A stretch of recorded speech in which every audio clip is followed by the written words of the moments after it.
what to do when right goes wrong. Is there any justifiable reason for my heart being broken? Is there any purpose in my pain? Can you make sense out of my sadness? Or did I just go through all of that for nothing? It's about the obstacles.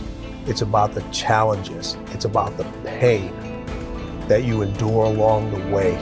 Stand on the platform, but when that happens, your mind has to immediately shift back, because now you felt and tasted something that you can only get through winning. Are you willing to do it again? If you're willing to suffer, and I mean suffer, your brain and your body, once connected together, can do anything.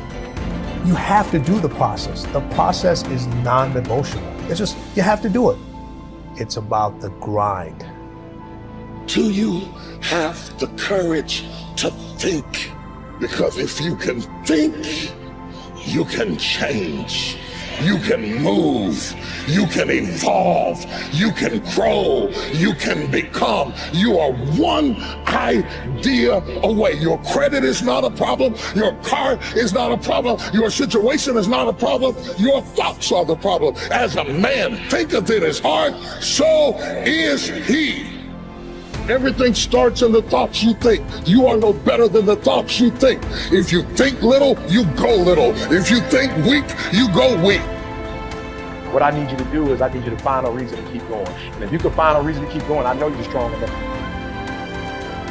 Every human has what it takes to get past whatever they're going through, if they decide to. If you want to level up your character, then you need to get out here and do it. That's the game. Go look in the mirror right now. Humble yourself. Stop sitting there with an ego. Realize you ain't shit. You need to be around brave men. You need to be paying attention. Listen to the truth. I wasn't born this way. I absolutely not really made myself this way. And any single one of you men out here can do the same thing. If you're a man, you have duty, you have honor, you have things you should be doing regardless of how you feel. You should get up and do what needs to be done. And to me, those are the individuals that win in life. I'm asking you, will you stay mediocre for the rest of your life?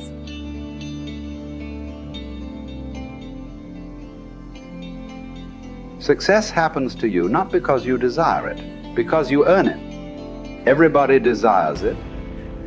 It comes only if you're capable of it. You know, we say in yoga, if you keep one eye on the goal, you have only one eye to find your way. That's not a good way to play a game. It's better both your eyes are on the game. The winning the cup and the accolades are things which happen because we play a game well. It's not because we want them, it'll happen. Because we play well, it happens. So it's always best that we keep our eyes, our body, our mind, everything focused on just one thing. That is when a human being functions at his maximum efficiency. If everything is focused in one way, your body, your energy, your mind, everything is organized in just one direction. A person who's going in one direction will go somewhere. A person who's trying to go in 5 different directions will not go anywhere. For one who is seeing this life as a stepping stone for a larger possibility, for him, there is no failure.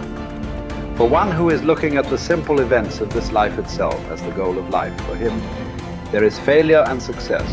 If you are just seeing this life as a stepping stone for a larger possibility, if you have a good deal, you use that for your well-being.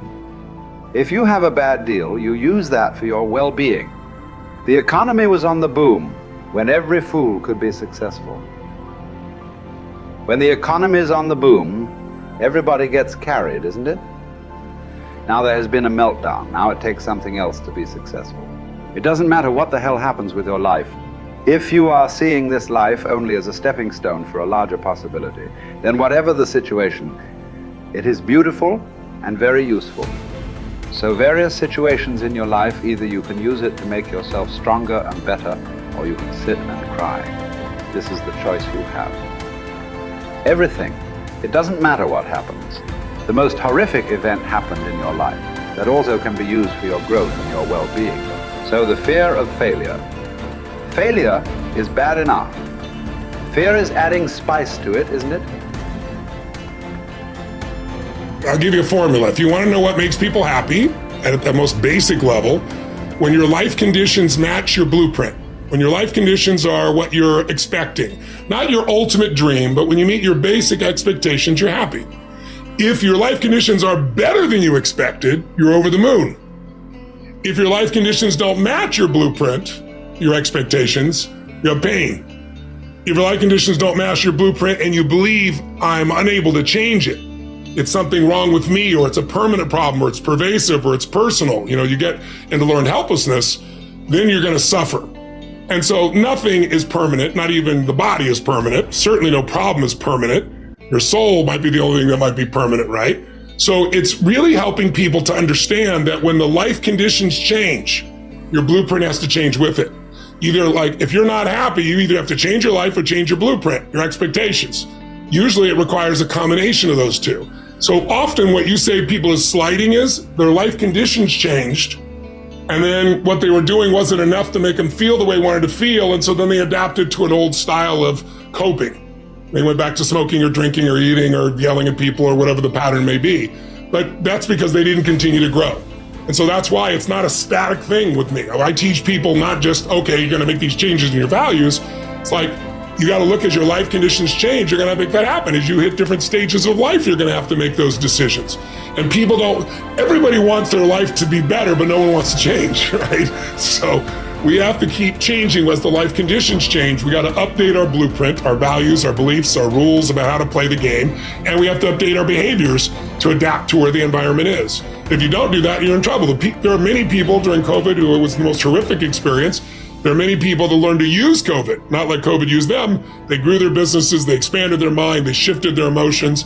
They did things they never would have done. Other people gained 20 pounds, right? So it's all a matter of, do you adapt to the life conditions? And do you learn how to learn? Because this isn't a one-time thing. Oh, I did this thing. I went and worked out for a weekend. Now I'm pumped. Well, great. How long is that going to last? You're going to have to continue to use that and have a daily practice. Otherwise, you, of course, go back. And that's the biggest missing thing. I teach people daily practices that can take what they've learned and make it ongoing in their life, as opposed to, wow, I had this great weekend. The big question is, are we letting ourselves become what we wish to become? In this most important subject of association, here are some actions you may want to take. First, disassociation. You may, after a study of those 3 questions, who am I around, what are they doing to me, and is that okay, you may come to the serious conclusion that there are some people you just have to break away from. I'm not saying that it's an easy step to take, and it's not to be taken lightly. However, I am saying it may be an essential task. You may just have to make that hard choice not to let certain negative influences affect you anymore. Remember, it could be a choice that saves the quality of your life. The second action you may want to take is limited association. It could well be that you are spending too much time in a certain area of your life with a certain group of people. It's easy to put time and effort in the wrong place. The guy spends 3 hours at the ball game and 30 minutes listening to the sermon. See, that's called out of balance. 30 minutes for spirituality, 3 hours for entertainment. That doesn't weigh well 5 years from now, 10 years from now, when you take a look at the sum total of your values in your life. Here's one of the easy ways to end up with a mediocre average life: spending major time on minor things. Sophisticated people learn to weigh everything before they spend time or money. You've got to weigh before you pay. Whether you're going to spend heavy time or light time, you've just got to weigh. Otherwise, if you're not careful, you can get trapped into spending heavyweight time with lightweight people. Now, it's okay to have casual friends as long as you give them casual time, not serious time. Spend major time with major influence and minor time with minor influence. It's so easy to do just the opposite, but don't let it be said that you fell into that trap. So maybe all you need to do to change some of the influences in your life is not to eliminate them, but merely limit them. Say, I have a good time with these people, but I'm not going to spend days and days with them anymore. I'm just going to cut that down and save some of that time for more major people and more major enterprises. Remember, it's your life. You can spend your time with whomever you want and whenever you want. But you didn't invest in this program for me to kid you. Take a look at your priorities and your values. We have so little time at our disposal. Wouldn't it make sense to invest it wisely? If you have only $100 in your pocket, it's okay to spend $20 for fun and put $80 toward your important values and commitments. But would you be happy reversing those percentages? Better to put the majority of your money where you know it will get you a positive return, rather than put it where the taste is brief and the results are poor. Of course, you must be the judge. You must determine whether the situation and the people call for disassociation or limited association. But remember, if it isn't taking you where you want to be 5 years from now, 10 years from now, now is the time to fix it.